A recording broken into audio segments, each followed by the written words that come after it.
जय श्री कृष्ण भक्तों में कैलाश पंडित सुपुत्र परम आदरणीय गुरुवर ज्योतिषाचार्य भागवत कथा वाचक पंडित सोहनलाल शर्मा जी, मैं गुरु जी के आदेश से तथा भगवान परशुराम जी के आशीर्वाद से आज भगवान विष्णु के छठे अवतार भगवान श्री कृष्ण के द्वारा अपने सखा पार्थ को अर्जुन को दिए गए श्रीमद् भगवत गीता के ज्ञान के सार को आप सभी को सुनाने के लिए यहाँ उपस्थित हुआ हूँ।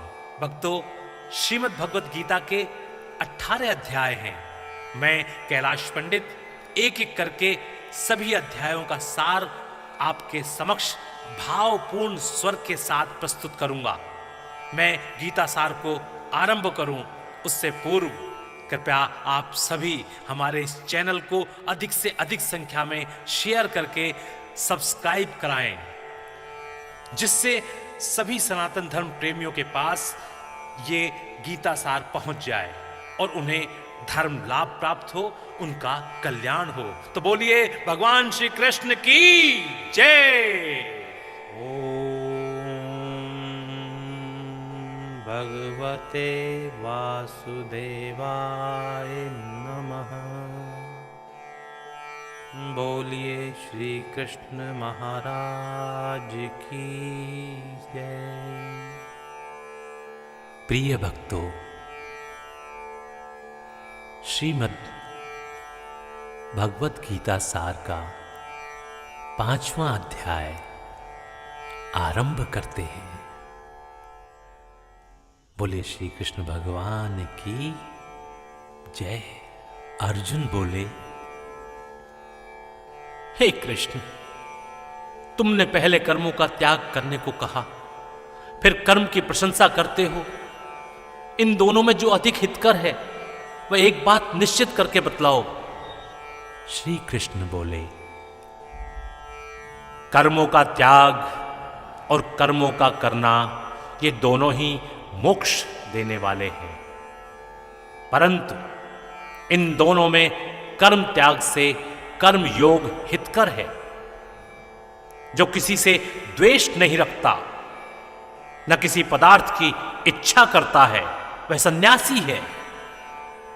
ऐसा पुरुष संसार के बंधनों से छूट जाता है। सांख्य और योग को मूर्ख लोग ही पृथक पृथक कहते हैं, पंडित नहीं कहते।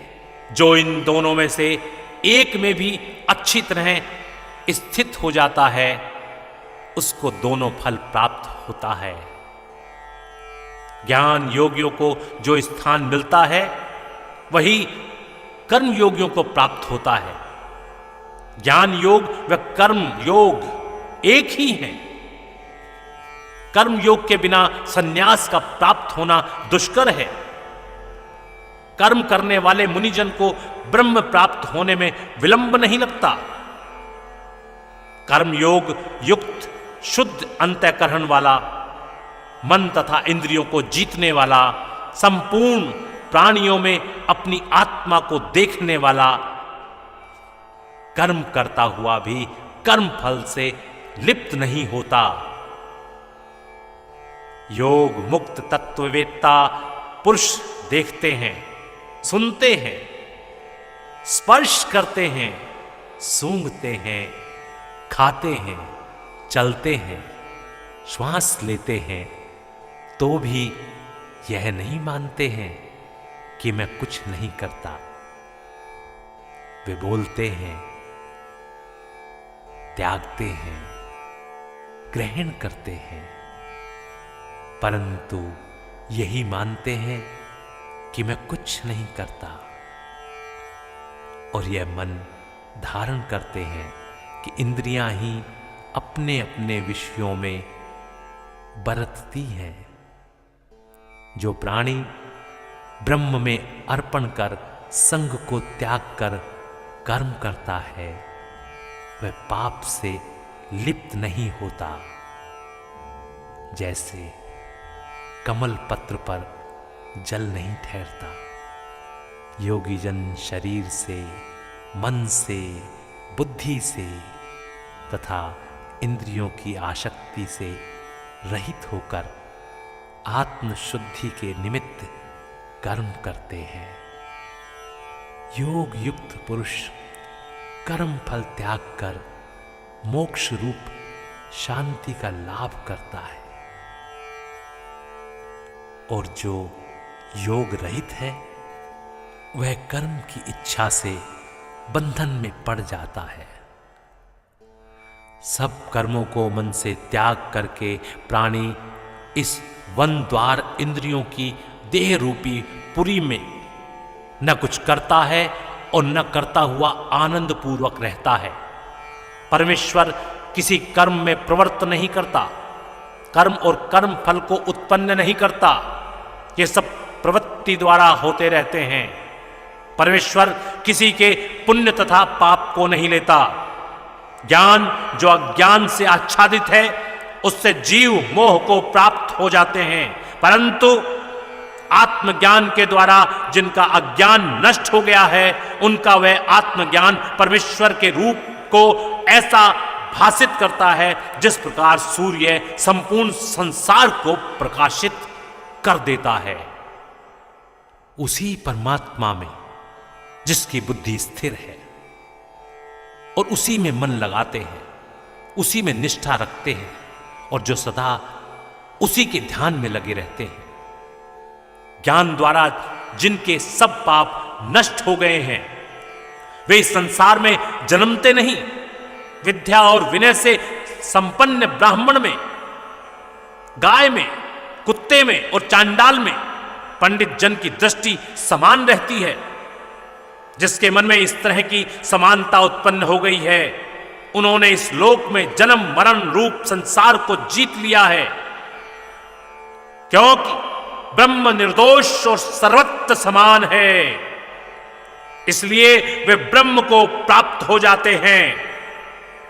जो प्रिय पदार्थ को प्राप्त करके और अप्रिय को पाकर खिन्न नहीं होते, ऐसे स्थिर बुद्धि वाले मोह रहित ब्रह्मवेत्ता को ब्रह्म स्थिर जानो। बाहरी पदार्थों में जो चित्त को आसक्त नहीं होने देता वही आत्म सुख का अनुभव करता है और ब्रह्मा में अंतःकरण को मिला अक्षय सुख मोक्ष प्राप्त करता है। वे इंद्रियों के स्पर्श से जो भोग देते हैं वे वस्तुतः दुखदाई होते हैं। उनका आदि भी है और अंत भी है। हे कौन्तेय, ज्ञानी लोग ऐसे भोगों में रत नहीं होते। शरीर छूटने से पहले जो मनुष्य काम और क्रोध के वेग को सहन करने में समर्थ होता है वह योगी और सच्चा सुखी है। जो योगी आत्म सुख से सुखी, अंतरात्मा के आनंद से आनंदित और अंतर ज्योति से ही प्रकाशित है, वह ब्रह्म रूप होकर ब्रह्म निर्वाण मोक्ष को प्राप्त होता है। पाप जिसके नष्ट हो गए हैं, कुबुद्धि दूर हो गई, मन को जिन्होंने वश में कर लिया है, जीव मात्र का जो हित चाहते हैं, ऐसे योगी को ब्रह्म निर्वाण प्राप्त होता है। काम तथा क्रोध जिसमें नहीं है, मन के वेग को जिसने रोक लिया है, ऐसे आत्मज्ञानी योगियों को ब्रह्म निर्वाण सहज ही प्राप्त होता है।